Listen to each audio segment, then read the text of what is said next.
அஸ்ஸலாமு அலைக்கும் ஆல். எல்லாரும் எப்படி இருக்கீங்க? ஹோப் எல்லாரும் சூப்பராக இருக்கீங்கன்னு நினைக்கிறேன். நம்ம எல்லாருக்குமே திண்டுக்கல் பிரியாணி அப்படின்னாலே தனி ஸ்பெஷல் தான், எல்லாருக்குமே ரொம்ப பிடிக்கும். பட் வீட்டில் ட்ரை பண்ணும்போது நிறைய பேருக்கு அந்த ஆத்தென்டிக் டேஸ்ட் வராது. ஸோ அந்த மாதிரி இருக்கிறவங்க இந்த பிரியாணி ட்ரை பண்ணி பாருங்கள். நம்ம ஏற்கனவே ஆச்சி ரெடி மிக்ஸில் நம்ம வாங்கி போட்டிருக்கோம். அதை விடவே நம்ம நன்றி மசாலா மிக்ஸில் செய்யும் போது ரொம்ப ரொம்ப நல்லா இருந்துச்சு. நீங்கள் கண்டிப்பாக ஒன்ஸ் வாங்கி ட்ரை பண்ணி பாருங்கள். இது world food tube vlog Sivakannan சம்பத்தண்ணாவோட பிராண்டு தான். இந்த திண்டுக்கல் பிரியாணி மிக்ஸை ட்ரை பண்ணிட்டு ரிவ்யூ போடலாம் அப்படின்றதுக்காக ஆர்டர் பண்ணியிருந்தேன். இன்னுமே சில பொருளெல்லாம் அண்ணா சேர்த்து அனுப்பியிருந்தாங்க. அதெல்லாம் உங்களுக்கு அன்பாக்சிங் வீடியோவாக வேணும் அப்படின்னா கீழே கமெண்ட்ல சொல்லுங்க, நான் உங்களுக்கு தனியொரு வீடியோவை போட ட்ரை பண்றேன். பிரியாணி செய்யறதுக்கு தேவையான மசாலா, அரிசி எல்லாமே இதுக்குள்ள இருக்கு. சிக்கனோ மட்டனோ எது நம்ம சேர்க்க போறோமோ அதை மட்டும் நம்ம தனியா வாங்கிக்கலாம். அண்ட் இதை எப்படி செய்யணும் அப்படின்ற இன்ஸ்ட்ரக்ஷனுமே பாக்ஸோட பேக் சைட்ல கொடுத்துருக்காங்க. பாக்ஸில் 2 பேக்கெட் இருக்குது. ஒன்று ஜீரக சம்பா அரிசி 200 கிராம் பேக்கெட்டாக வச்சுருக்காங்க. அதுக்கப்புறமா மசாலா பேக்கெட் ஒன்று இருக்குது. இது அப்படியே ரெடி டு யூஸ் பண்ணுற மாதிரி மசாலா எல்லாமே ரெடி பண்ணி அழகாக பேக் பண்ணியிருக்காங்க. ஸோ நம்ம கட் பண்ணிவிட்டு அப்படியே குக் பண்ணுறதுக்கு ஸ்டார்ட் பண்ண வேண்டியதான். இந்த பேக்கெட்டை கட் பண்ணும் போதே எனக்கு அவ்வளோ அரோமாவாக இருந்துச்சு. நான் ஏற்கனவே 2-3 பிராண்ட்லேருந்து இந்த ரெடிமிக்ஸ் வாங்கி நான் திண்டுக்கல் பிரியாணி ட்ரை பண்ணியிருக்கேன். ஆனால் இதோட ஸ்மெல் உண்மையிலே ரொம்ப ரொம்ப நல்லா இருந்துச்சு. இதில் போட்டிருக்க இன்ஸ்ட்ரக்ஷன்ஸ் படி அரிசியை ஒரு கப்பில் அளந்துக்கிட்டேன். 1 கப் அளவு அரிசிக்கு 2 கப் அளவுக்கு தண்ணி சேர்க்கணும். அதனால் ஏதாவது ஒரு கப்பில் அரிசி அளந்து எடுத்துக்கோங்க. அரிசியை நல்லா தண்ணி ஊற்றி ஒரு 3-4 முறை வாஷ் பண்ணிவிட்டு ஒரு 10 நிமிஷம் மட்டும் ஊற விட்டுக்கோங்க. நான் இன்றைக்கி மட்டனில் தான் ட்ரை பண்ண போகிறேன். நம்ம எடுத்துருக்க இந்த பேக்குக்கு 1/4 கிலோ அளவுக்கு மட்டன் இருந்தாலே போதும். நான் 350 கிராம் அளவுக்கு மட்டன் சேர்த்துக்கிறேன்.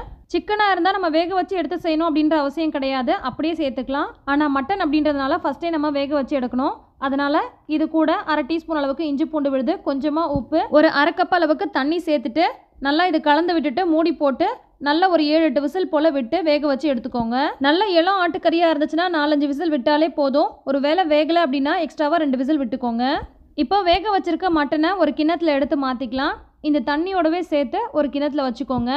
இது ஒரு ஓரமாக இருக்கட்டும். இப்போ நம்ம கறி வேக வச்ச அதே குக்கரை மறுபடியும் அடுப்பில் வச்சுட்டு நன்றி மசாலாவோட திண்டுக்கல் மசாலாவை இது கூட சேர்த்துக்கலாம். இதில் நீங்கள் எக்ஸ்ட்ராவாக எந்த மசாலாவும் சேர்க்க தேவையில்லை. உப்பு காரம் எல்லாமே கரெக்டான அளவில் பக்காவாக இருக்குது. சிக்கனாக இருந்தால் வாஷ் பண்ணிவிட்டு அப்படியே இது கூட சேர்த்துக்கலாம். நான் மட்டன் அப்படின்றதுனால வேக வச்சு எடுத்து இது கூட சேர்த்துருக்கேன். மட்டனில் இருக்கிற அந்த தண்ணி இல்லாமல் இந்த மட்டனை மட்டும் நான் இது கூட சேர்த்துருக்கேன். மட்டன் சேர்த்ததுக்கப்புறம் இந்த மசாலாவோட நல்லா பிளெண்ட் ஆகிற மாதிரி இது ஒரு 5 நிமிஷத்துக்கு நல்லா வதக்கி விட்டுக்கோங்க. மிதமான தீயில வச்சு நல்லா வதக்கி விட்டுக்கோங்க. ஒரு 5 மினிட்ஸ் இதை நல்லா வதக்குனதுக்கப்புறமா இதில் தேவையான அளவுக்கு தண்ணி சேர்க்க சொல்லி இந்த பாக்ஸில் போட்டிருக்கு. பட் நான் யூஸ்வலாக செய்கிற மெத்தட் என்னன்னு பார்த்தீங்கன்னா, இந்த மாதிரி அரிசியை ஊற வச்சுருக்கோம் இல்லையா, அந்த தண்ணியை வடிச்சிட்டு இந்த மசாலாவோடவே சேர்த்துட்டு ஜஸ்ட் ஒரு 30 செகண்ட் நான் வதக்கி விட்டுருவேன். அதுக்கப்புறமா தான் தேவையான அளவுக்கு தண்ணி சேர்ப்பேன். அந்த மாதிரி செஞ்சால் அந்த ரைஸோட டேஸ்ட் சாப்பிடும்போது செம்ம டேஸ்ட்டாக இருக்கும். நீங்களும் அந்த மாதிரி ட்ரை பண்ணி பாருங்கள். நான் இந்த பிரியாணிக்குன்னு இல்லை, எந்த பிரியாணி செஞ்சாலுமே அந்த மாதிரி செய்வேன், எனக்கு ரொம்ப பிடிக்கும். ஸோ யூஸ்வலாக தண்ணி சேர்த்து கொதி வந்ததுக்கப்புறமா தான் வடித்து வச்சுருக்க அரிசியை சேர்ப்பாங்க. நான் இந்த மாதிரி அரிசி சேர்த்துட்டு லைட்டாக வதக்கி விட்டுட்டு அதுக்கப்புறமா தான் தண்ணி சேர்ப்பேன்.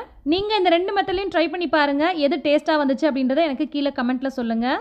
இந்த கப்பால் 1 கப் அளவு அரிசி சேர்த்தேன். அதுக்கு 2 கப் அளவு தண்ணி சேர்க்கணும். ஸோ ஃபஸ்ட்டு 1 கப் அளவு தண்ணி சேர்த்துட்டு அதுக்கப்புறமா அந்த கறி தண்ணி ஒரு 1/2 கப் அளவு இருந்துச்சு, அதையும் சேர்த்துட்டு இன்னொரு 1/2 கப் அளவு தண்ணி சேர்த்துருக்கேன். ஸோ டோட்டலாக 1 கப் அளவு அரிசிக்கு 2 கப் அளவுக்கு தண்ணி சேர்த்துருக்கேன். சீரக சம்பா அரிசிக்கு இது கரெக்டாக இருக்கும். எல்லாத்தையுமே சேர்த்தாச்சு. இந்த சமயத்தில் நீங்கள் உப்பு காரம் வேணா கூட செக் பண்ணிக்கோங்க.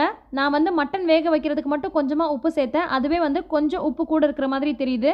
இதுவே நீங்கள் சிக்கன்லாம் சேர்க்குறீங்க அப்படின்னா நீங்கள் உப்பு எதுவுமே சேர்க்கவே தேவையில்லை. இதுவே போதுமானதாக இருக்கும்னு நினைக்கிறேன். ஸோ இப்போ குக்கர் மூடி போட்டு 3 விசில் போல் விட்டுட்டு ப்ரெஷர்லாம் போனதுக்கு அப்புறமா ஓப்பன் பண்ணி பார்க்கலாம். ஓப்பன் பண்ணும்போதே அந்த வாசனை, அந்த அரோமா செம்மையாக இருக்குது. வீடு முழுக்க நல்லா சுட சுட இருக்கும்போது கடைசியாக ஒரு ஸ்பூன் நெய்யை மட்டும் ஊற்றி இறக்கிட்டிங்கன்னா சூப்பர் டேஸ்டான authentic Dindigul mutton biryani ready. கண்டிப்பாக ஒன்ஸ் வாங்கி ட்ரை பண்ணுங்கள், உங்களுக்கு ரொம்பவே பிடிக்கும். நான் சொல்லணுமே அப்படின்றதுக்காகலாம் சொல்லலை, நான் நிறைய பிராண்டில் வாங்கி ட்ரை பண்ணியிருக்கேன். நிஜமாவே இது ரொம்ப நல்லா இருக்குது. கமெண்ட்டில் டீட்டெயில் கொடுத்துருக்கேன், வேணுன்றவங்க செக் பண்ணிவிட்டு வாங்கிக்கோங்க.